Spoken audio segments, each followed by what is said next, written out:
नमस्कार विद्यार्थी मित्रांनो, मी प्राध्यापक विद्याधर पाटील, दहिवडी कॉलेज दहिवडी, तालुका मान, जिल्हा सातारा. तर आज आपण भारतीय राज्यघटना या विषयातील महत्त्वाचा घटक म्हणजे प्रस्तावना या विषयाचे STI, PSI आणि ASO म्हणजे कंबाईन या सर्व एक्झामना आयोगाने विचारलेले सर्व प्रश्नांचे स्पष्टीकरण पाहणार आहोत. तरी तुमचे योग विद्या MPSC चॅनलमध्ये सहर्ष स्वागत करत आहे. तर आता आपण सुरू करूया आपल्या पहिल्या प्रश्नाला. प्रश्न पहिला, आर्थिक न्यायाचे तत्व हे भारतीय राज्यघटनेच्या खालीलपैकी कोणत्या दोन्ही भागात समाविष्ट केलेले आहे? तर बघायचे पर्याय, राज्यघटनेची उद्देशिका आणि राज्याच्या धोरणाची मार्गदर्शक तत्वे. दुसरा पर्याय, राज्यघटनेची उद्देशिका आणि मूलभूत हक्क. तिसरा पर्याय, मूलभूत हक्क आणि राज्यांच्या धोरणाची मार्गदर्शक तत्वे. आणि चौथा पर्याय, वरीलपैकी कोणतेही नाही. तर बघा, आर्थिक न्यायाचे तत्व हा असा आपल्याला प्रश्न विचारला आहे. तर याचं उत्तर आहे पर्याय क्रमांक 1, राज्यघटनेची उद्देशिका आणि राज्याच्या धोरणाची मार्गदर्शक तत्वे. तर ते कसे, आपण त्याचं स्पष्टीकरण पाहूया. आर्थिक न्यायाची तरतूद उद्देशपत्रिका म्हणजे प्रस्ताविकेत केलेली आहे व त्यांची अंमलबजावणी मार्गदर्शक तत्वांच्या माध्यमातून राज्यांनी करण्याचे राज्यांना निर्देश दिले आहेत. उदाहरणार्थ त्यासाठी कलम किती आहे? 39. मार्गदर्शक तत्वाद्वारे देशात सामाजिक आर्थिक लोकशाही प्रस्थापित करण्याचे तत्व आहेत. हे असे याचे स्पष्टीकरण होते. तर आता प्रश्न क्रमांक आपण पुढला पाहूया. भारतीय संविधानाच्या उद्देशपत्रिकेबाबत खालील विधाने विचारात घ्या. एकूण खाली 2 विधाने आहेत. तर त्यातलं पहिलं विधान पाहूया.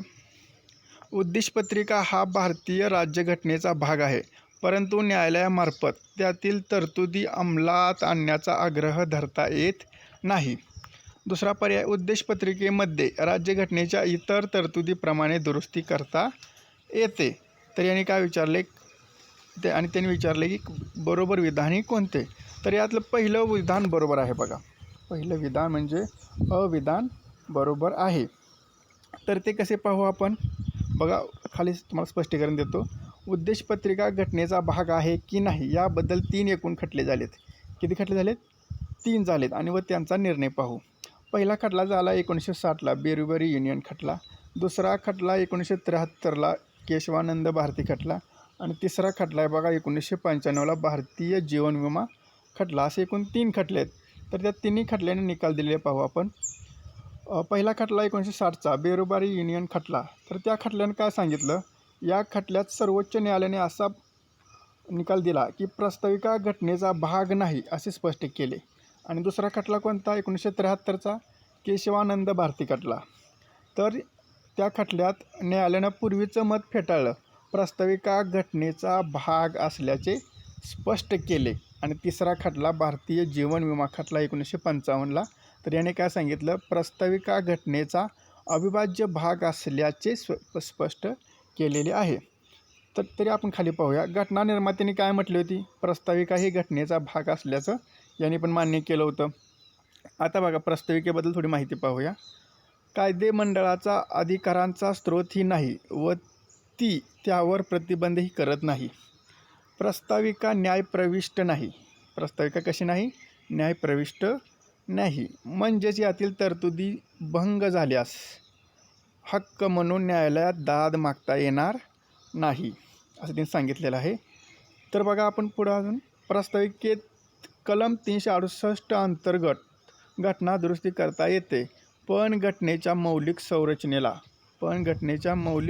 संरचना अतिशय महत्त्वाचं आहे. हात न लावता केशवानंद हात न लावता असं कुठला खटला सांगितलं आहे?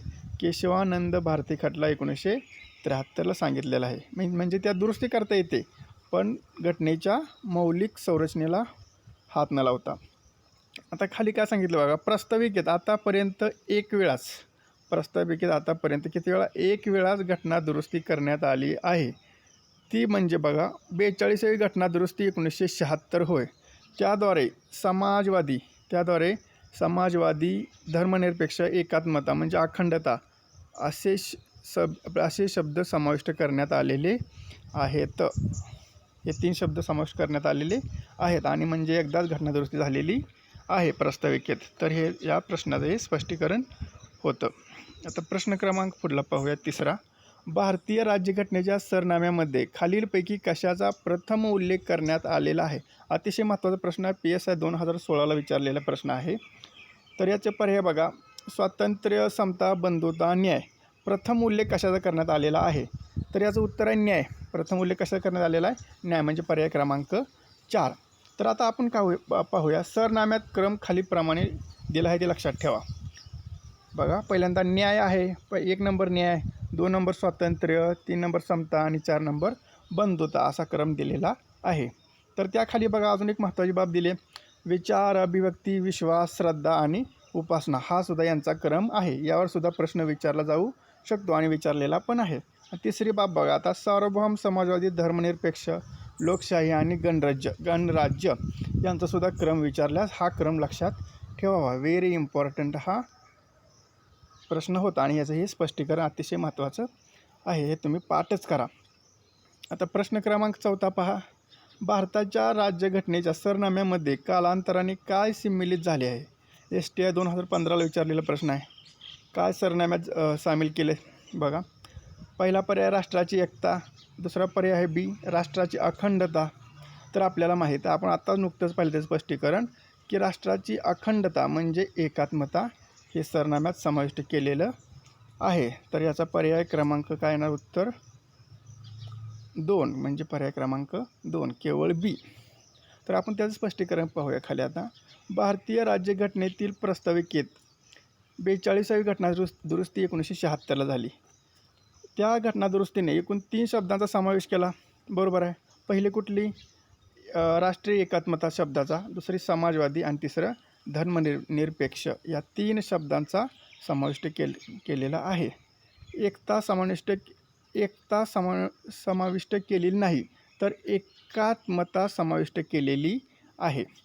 आता आपण खाली पाहूया बघा, एकता आणि एकात्मतातील फरक पाहूया. एकता म्हणजे काय? एकात्मता म्हणजे काय? मानसिक बाजू प्रदर्शित करते. आणि दुसरी गोष्ट त्यातली, एकात्मतेत राष्ट्रनिर्मितीची प्रक्रिया अंतर्भूत आहे. एकात्मतेत राष्ट्रनिर्मितीची प्रक्रिया अंतर्भूत आहे. आणि एकता जर विचार केला तर त्याच्यावर 2 गोष्टी आहेत, भौगोलिक बाजू प्रदर्शित करते आणि राज्यांचा संघ, असे याचं स्पष्टीकरण आपल्याला देण्यात आलेलं आहे. तर आता प्रश्न क्रमांक आपण 5वा पाहूया. खालीलपैकी कोणते विधान सत्य आहे? खालीलपैकी कोणते विधान सत्य आहे? तर आपण आता त्याचे विधान पाहूया.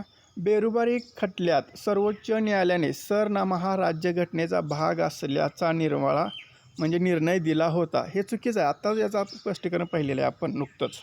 बेरुबारी खटला 1960चा होता ना. तर आता दुसरा पर्याय बघा, केशवानंद भारती खटल्यात सर्वोच्च न्यायालयाने सरनामा राज्यघटनेचा भाग नसल्याचा निर्णय दिला. हे पण चुकीचं आहे. भाग असल्याचा ते निर्णय दिला होता, या ठिकाणी नाही म्हणते. तर तिसरा पर्याय बघा, सरनाम्यामध्ये आतापर्यंत घटनादुरुस्ती 2 वेळा बदल करण्यात आलेला आहे असं म्हणते. नाही, तर एकदाच फक्त बदल करण्यात आलेला आहे. म्हणजे हे पण विधान चुकीचं आहे. तर हे काय? 4था पर्याय वरीलपैकी एकही नाही, म्हणजे वरीलपैकी एक हे विधान सत्य नाही. 4था पर्याय हे त्याचं उत्तर असणार आहे. तर तुम्हाला माहिती आहे बघा, सरनाम्यात आतापर्यंत 1 वेळेस घटनादुरुस्ती करण्यात आलेली आहे. ती कधी आली? 42वी घटनादुरुस्ती 1976 नुसार.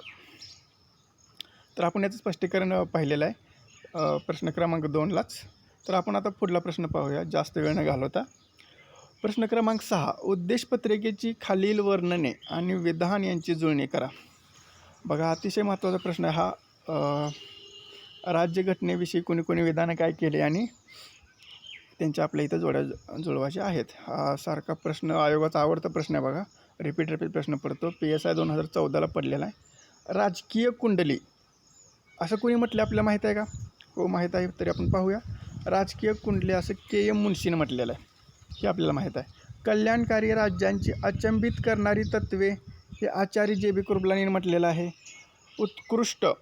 उत्कृष्ट गद्य काव्य हे पंडित ठाकूरदास भार्गव यांनी म्हटलेलं आहे, म्हणजे कलात 1 झालं. तर आता बघा लास्ट पर्याय राहिला चौथा. अशा प्रकारचा केलेला एक सर्वोत्तम मसुदा M.V. पायली म्हणजे पर्याय क्रमांक 1 याचं उत्तर आहे.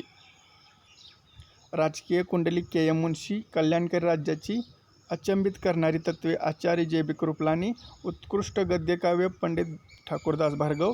अशा प्रकारचा केलेला सर्वोत्तम मसुदा म्हणजे M.V. पायली. तर याचं आपण आता पुढे स्पष्टीकरण पाहूया किंवा थोडे अजून काही विधानं दिलेत त्यांची थोडे पाहूया ती विधानं. बघा, अत्यंत महत्त्वपूर्ण भाग असं कोणी म्हटलं आहे उद्देशपत्रिकेबद्दल? न्यायमूर्ती सिक्री म्हणजे माजी सरन्यायाधीशांनी म्हटलेलं आहे. घटनाकर्त्यांचे मन ओळखण्याची किल्ली बेरोवारी संदर्भ खटल्यात म्हटलं आहे. घटनेचे ओळखपत्र असं कोणी म्हटलं आहे? घटनेला आय कार्ड कोणी म्हटलं आहे उद्देशपत्रिकेला? तर नाना पालखीवाला यांनी म्हटलेला आहे. हा IMP प्रश्न आहे बघा, विचारलेला प्रश्न आहे हा.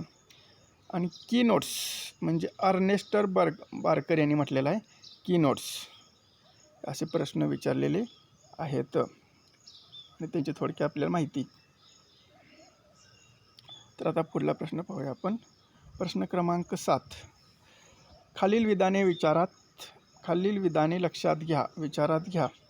तर पर्याय पहिला, भारतीय संविधानाची उद्देशपत्रिका ही संविधानाचा भाग नसून 368व्या कलमानुसार दुरुस्ती करता,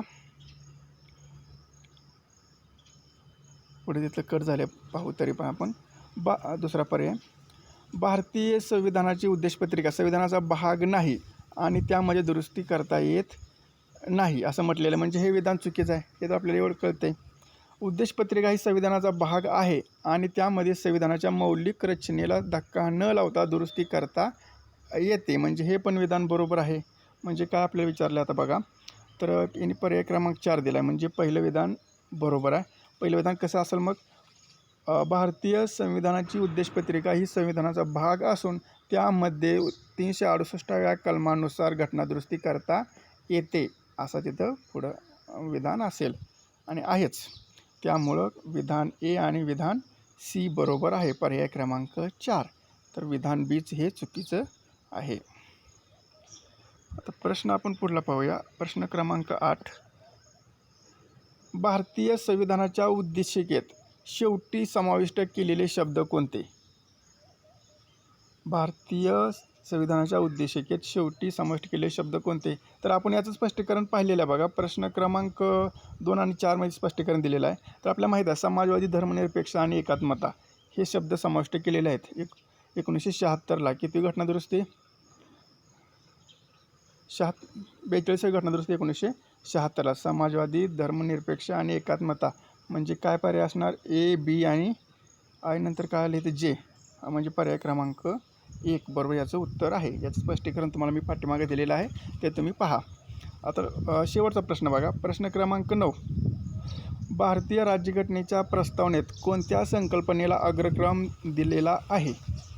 आता हा सुद्धा प्रश्न बघा, म्हणजे बघा आयोग किती वेळा डबल रिपीट तेच प्रश्न विचारते. तर याचं आपलं पर्याय स्वातंत्र्य, समता, न्याय, बंधुता. याचं उत्तर काय असणार आहे? न्याय. आपण पाहिलेलं आहेच. तर बघा, अतिशय महत्त्वाची गोष्ट तुम्हाला सांगतो एक. आयोगाने या प्रश्नांची पुनरावृत्ती PSI 2016 पूर्वी परीक्षेत केलेली आहे, म्हणून या प्रश्नांची तुम्हाला डबल दिलेले प्रश्न नाहीत कारण पुनरावृत्ती झाल्यामुळं. तर आपण आता थोडी महत्त्वाची माहिती पाहूया या टॉपिकविषयी, प्रस्ताविकाबद्दल. तर महत्त्वाची माहिती आहे बघा आपल्याकडे थोडी. आपण प्रस्ताविका हा भाग कुठून घेतला? तर अमेरिकेच्या घटनेत जगात सर्वप्रथम प्रस्ताविका देण्यात आली. कोणत्या देशात? अमेरिकेत. तर तेथूनच आपण ही कन्सेप्ट घेतलेली आहे प्रस्ताविकेची. उद्दिष्टांचा ठराव पंडित जवाहरलाल नेहरूंनी कधी मांडला? 13 डिसेंबर 1946 रोजी मांडला.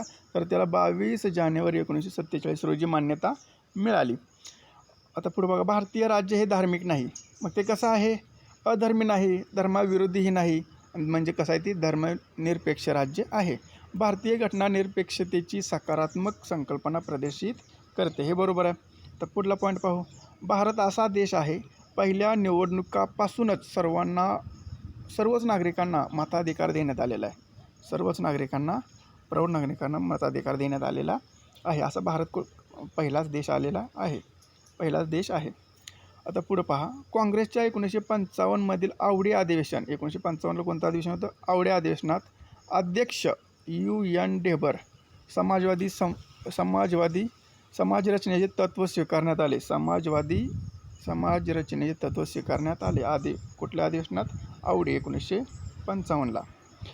तर घटनेत समाजवादी या शब्दाचा अर्थ स्पष्ट करण्यात आलेला नाही. बघा, भारत गणराज्य आहे. भारत कसं आहे? गणराज्य आहे. कारण भारताचे राष्ट्रपती वंश परंपरेने सत्तेवर न येता निवडणुकाद्वारे अप्रत्यक्ष निवडणुकाद्वारे ते सत्तेवर येतात. प्रास्ताविका ही जरी घटनेची प्रस्तावना असली तरी संपूर्ण घटनेनंतर ती अधिनियमित करण्यात आली. पुढे पहा, प्रस्तावना ही एकमेव बाब अशी आहे की ती संविधान सभेत चर्चा व मतदानाविना पारित करण्यात आलेली आहे. अशी प्रस्तावना ही एकमेवच भाग आहे. तर आता अजून थोडी माहिती आहे. सार्वभौम म्हणजे काय? बघा, राज्यसेवा मुख्य 2013ला प्रश्न विचारला आहे. बाह्य हस्तक्षेपाविना भारत स्वतःशी निगडीत निर्णय घेऊ शकतो व रद्द करू शकतो. भारताचा संघ परकीय भूप्रदेश हस्तगत करू शकतो. भारताच्या संघाकडे राष्ट्रीय भूप्रदेशात फेरफार करण्याचा अधिकार आहे. तर ही अशी माहिती आहे याची. तर अजून थोडी माहिती आहे, आपण ती पाहू. लास्ट स्लाइड आहे ही. भूतानमध्ये एक कुटुंब एक मत अशी पद्धत आहे. स्वातंत्र्य समतेपासून वेगळे अलग करता येत नाही. समतेला स्वातंत्र्यापासून वेगळे करता येत नाही आणि स्वातंत्र्य व समतेला बंधुतेपासून वेगळे करता येत नाही, असे डॉक्टर बाबासाहेब आंबेडकरांनी म्हटलेलं आहे. तर यावर प्रश्न पडला होता बघा, PSI मेन्स 2013ला. तर आता पुढला पहा पॉईंट. प्रस्तावनेला भारतीय घटनेचा आत्मा असं ठाकूर भार्गव दास यांनी म्हटलेलं आहे. बघा, टॅक्स असिस्टंट फॉरेस्ट 2016ला याला प्रश्न पडलेला आहे. तर हा 2017-16ला प्रश्न पडलेला हा म्हणजे भारतीय घटनेचा आत्मा असं कोणी म्हटले प्रस्तावनेला? तर ठाकूरदास भार्गव.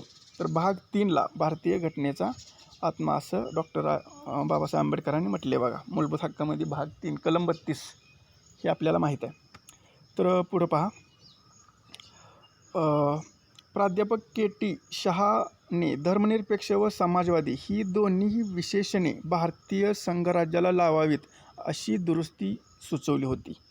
कोणती? धर्मनिरपेक्ष आणि समाजवादी ही दोन्ही विशेषणे भारतीय संघराज्याला लावावीत असं कोणी सुचवलं होतं? प्राध्यापक KT शहा यांनी सुचवलेलं होतं. पण घटना समितीत नामंजूर झाले. हे कसं झालं? घटना समितीत नामंजूर झालं व पुढे इंदिरा गांधीने 42वी घटना दुरुस्ती 1946ला ते साध्य केलं. धर्मनिरपेक्ष समाजवादी, आपण 3 शब्द टाकलेले, धर्मनिरपेक्ष समाजवादी एकात्मता हे शब्द टाकलेले आहेत 1976ला. तर पुढं पहा, फ्रेंच राज्यक्रांतीतून स्वातंत्र्य, समता, बंधुता. फ्रेंच राज्यक्रांतीकडून आपण काय घेतलं? स्वातंत्र्य, समता, बंधुता ही आदर्श तत्त्वे आपल्या सरनाम्यात घेतलेली आहेत. सरनाम्यामध्ये घटनाकारांची वास्तविक उद्दिष्टे आणि तत्त्वज्ञान यांचा समावेश आहे.